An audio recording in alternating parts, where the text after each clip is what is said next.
The day I found a dead fish flopping in my toilet was the moment I knew the HOA had declared war.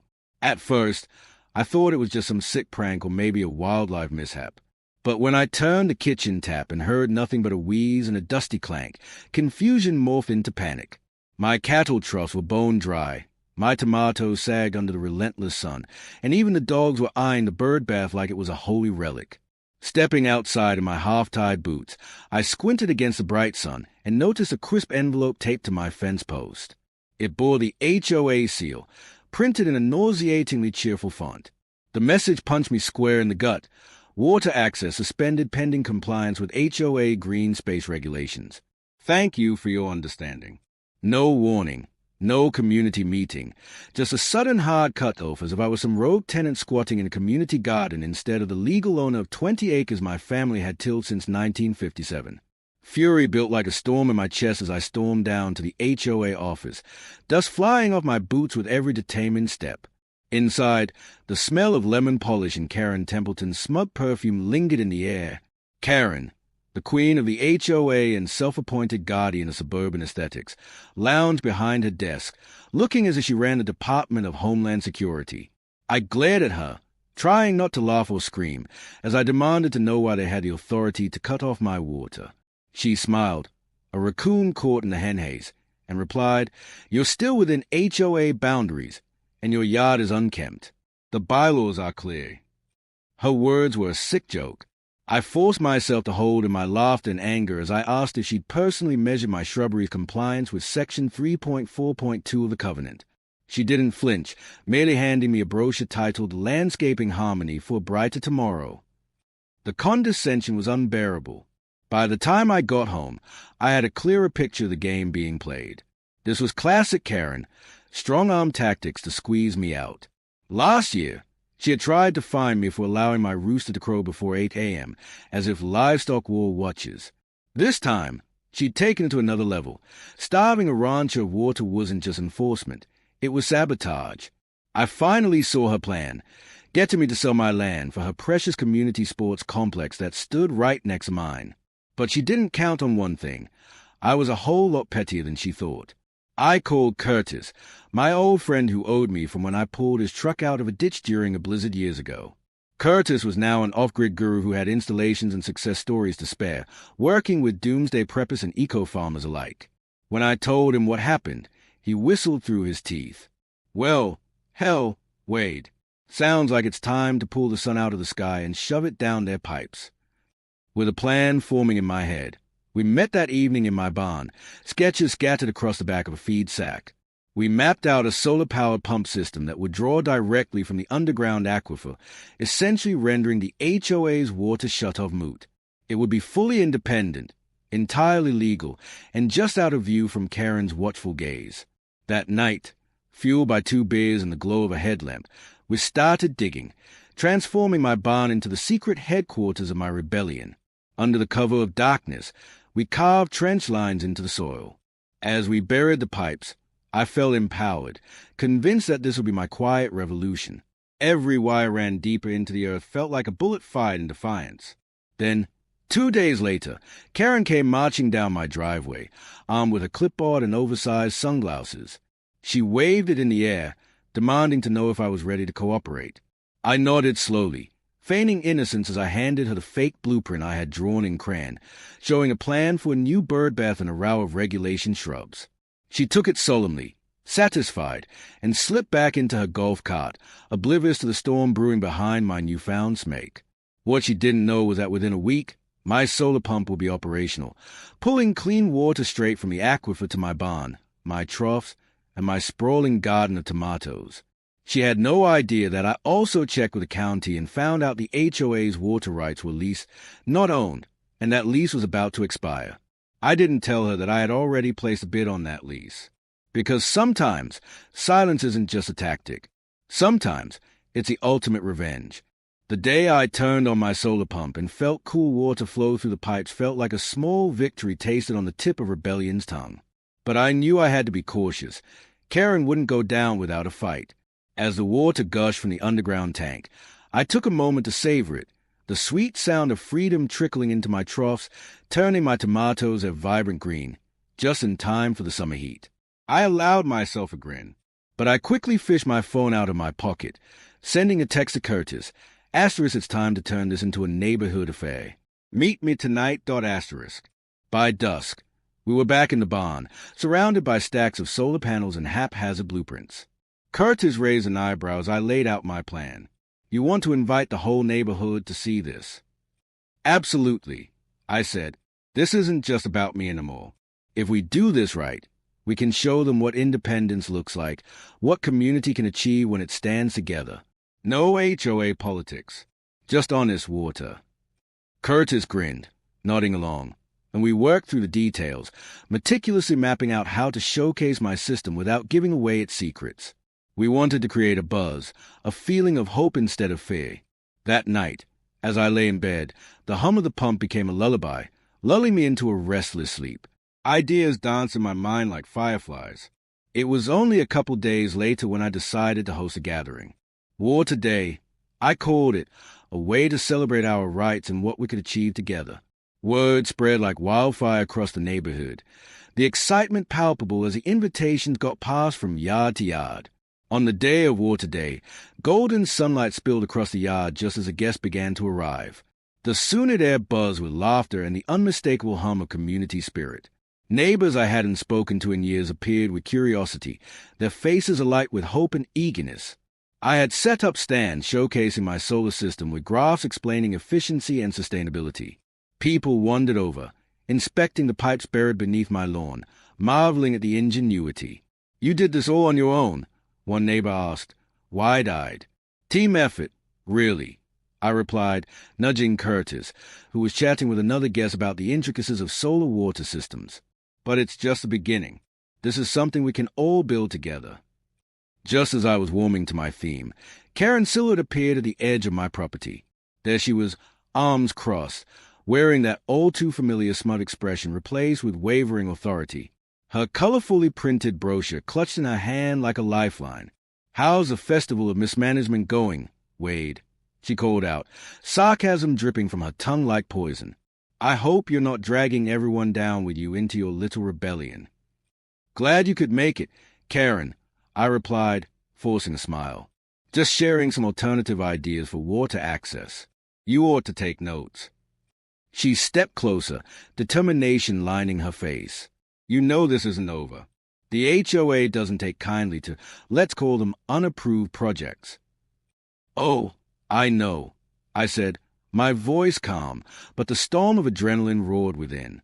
But the only project here is building community, something you've always resisted. Her eyes narrowed, and for a split second, contempt flickered through them. Then she pinned me with a stare that hinted at brewing chaos. This isn't just about you and your water, Wade. It's about the entire neighborhood. You do well to remember your place.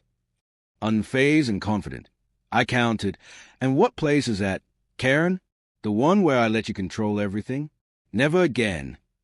The tension stretched as neighbors turned curious eyes toward Karen, sensing the undercurrent of something deeper. Suddenly, the faint buzz of a phone disrupted the standoff. She snatched it from her pocket, glancing down with surprise. I caught a few words, her face pale as she murmured, What do you mean there's been a report? I leaned in slightly, intrigued. A report about what? Her face hardened, a mask slipping over her surprise. Just HOA business, nothing you'd understand. She forced a smile, but I noticed a tremor in her hands. As she stepped back, I exchanged glances with Curtis, who nodded slightly. Something was brewing, and the HOA clearly didn't like losses. Karen turned on her heel, striding toward her car parked nearby, but her retreat felt more like a warning. I sensed her next move brewing behind the scenes, and there was only one way to find out her plan. I decided then I wouldn't let her intimidate the neighborhood anymore. While the sun shone bright across the laughter-filled yard, I felt the ground shifting. A new idea sprouted, a way to ensure everyone would hear the truth about Karen and her HOA's shady dealings. Less than an hour later, the ground shook with excitement as I made an announcement. Folks, I'm inviting everyone to a community meeting next week. Let's talk about not just water, but the entire landscape of our shared future. Not just how to survive, but how to thrive. The crowd erupted in cheers and nods, the air electric with shared purpose. In that moment, I realized that getting back at the HOA wasn't about sabotage or revenge. It was about bringing our community together to demand transparency and fair access, about standing strong while the storm brewed. Whatever Karen was plotting, I knew I'd face it head-on. Because the waters were changing now, and so were we. The moment I announced community meeting, the air crackled with anticipation. Neighbors exchanged glances, murmurs swirling like autumn leaves caught in a gust. It was exhilarating, and I couldn't risk letting that momentum fade. Even as I gripped the microphone, the knowledge that Karen was plotting something loomed over me like a storm cloud. Next week, I began, my voice steady. We'll sit down and talk not just about our water rights, but how we can build a community that stands together. This HOA has held too much power for too long, and it's time we take a stand. Cheers erupted, every clap resonating in my chest. My heart raced, but in the back of the crowd, I saw Karen's face darken, and her narrowed eyes, full of danger, were locked onto me. If looks could kill, I'd be done for by now. Over the next few days, I worked tirelessly to prepare, hammering together a presentation that highlighted everything the HOA had hidden and twisted. I reached out to neighbors, gathering stories of Alice's flooded basement after the storm left her without help from Karen, or how Ben had had to jump through hoops to receive a simple amenity extension for his garden. The night of the meeting arrived, and the old community center echoed with footsteps and chatter as residents filed in, filling the wooden chairs with determination and a thirst for change. I stood behind a makeshift podium, adrenaline surging as I watched familiar faces, their expressions all reflecting a change brewing beneath the surface. The moment I stepped up to speak, silence fell. Thank you all for coming. I began. Tonight, we're discussing more than just water. We're discussing our right to a fair and transparent community. This year has been a wake-up call, but it's not just about me. This affects every one of you. We are all tied together, and together we can reclaim our voice. As I shared my findings, the crowd leaned forward, eyes shining with hope and disbelief. I laid bare the secrets, the manipulations, the denial of access, and the refusal to engage in honest dialogue that had plagued us. Just as the crowd began to awaken with outrage, I noticed Karen slipping in through the back door, looking uncharacteristically ruffled. The air tingled with tension as she settled into a chair, her features tight with suppressed anger. "Wade!" she yelled, punctuating my flow. "You're spreading lies. You're sowing discontent. This meeting is illegal without HOA oversight." But I pressed on, cutting through her bluster. "Illegal? This is our right." With a final glance at her, I lifted the sheets of signed petitions I had gathered alongside the town's water rights lease paperwork. These voices want change. They demand accountability. And we are moving forward with or without you, Karen. The room erupted with murmurs of agreement. I could feel the electricity building behind my words. But Karen wasn't done yet. She shot up from her seat, a whirlwind of indignation. "You think this can go unchallenged?" she challenged, waving her arms, her voice rising like thunder. "I have connections. You're fighting against the very foundation of this community. I will shut this down." Before she could escalate, I held up my hands, inviting calm. "You know, Karen, you're right. You do have connections. But without the trust of this community, those connections mean nothing." The room grew somber, the weight of her isolation closing in around her. The tide was shifting. I turned back to the crowd, raising my voice. "Here's the truth. We won't work through backdoor deals anymore. We want transparency.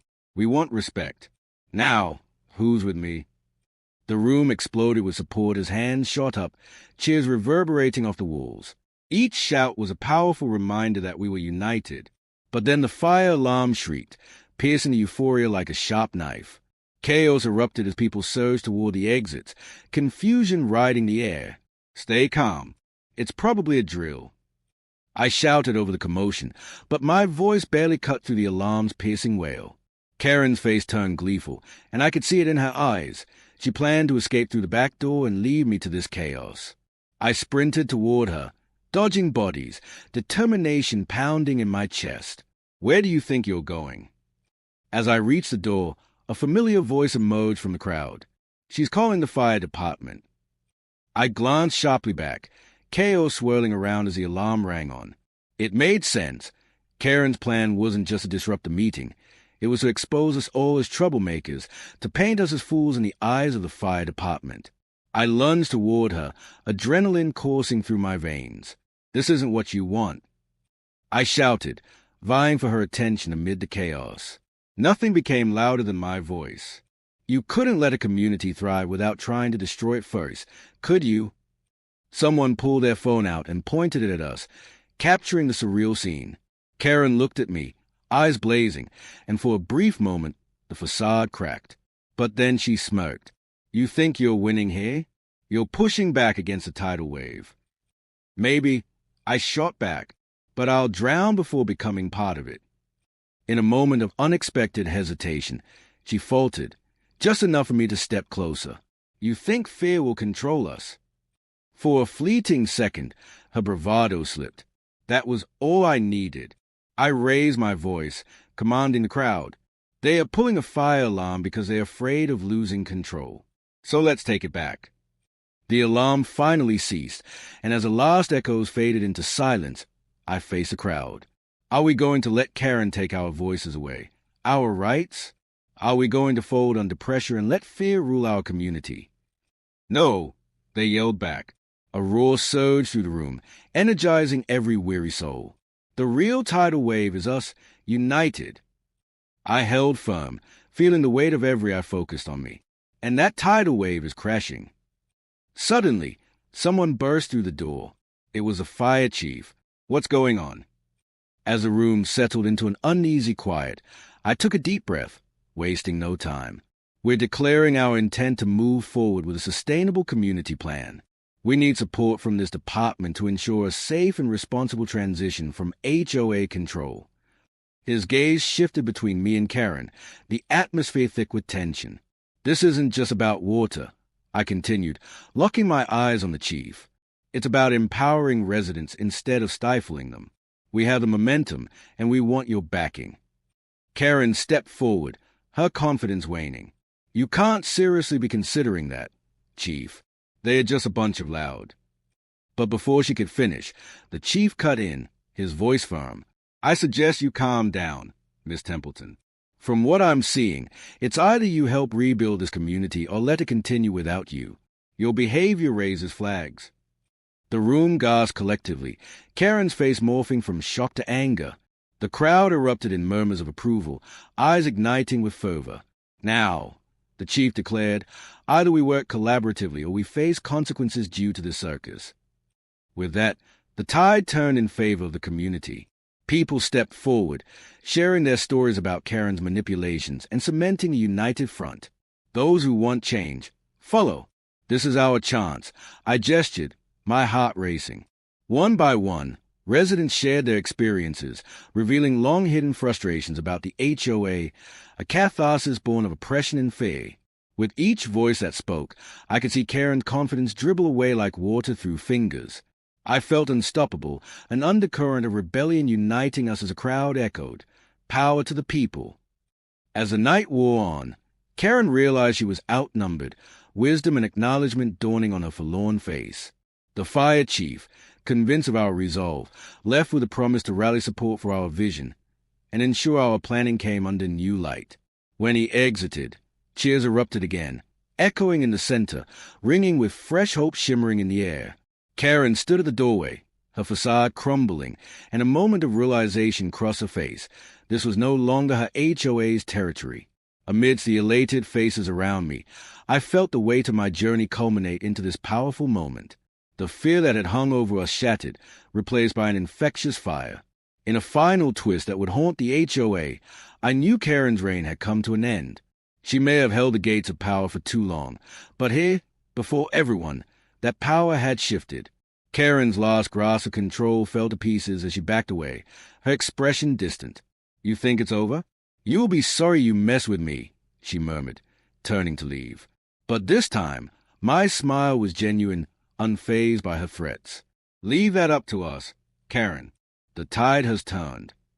With her departure, I confronted the future ahead with fierce determination, knowing we were finally free to build not just a community, but a family bound by courage, a unity whose time had come. A revolution had bloomed in the darkness, and we held the sunlight forever.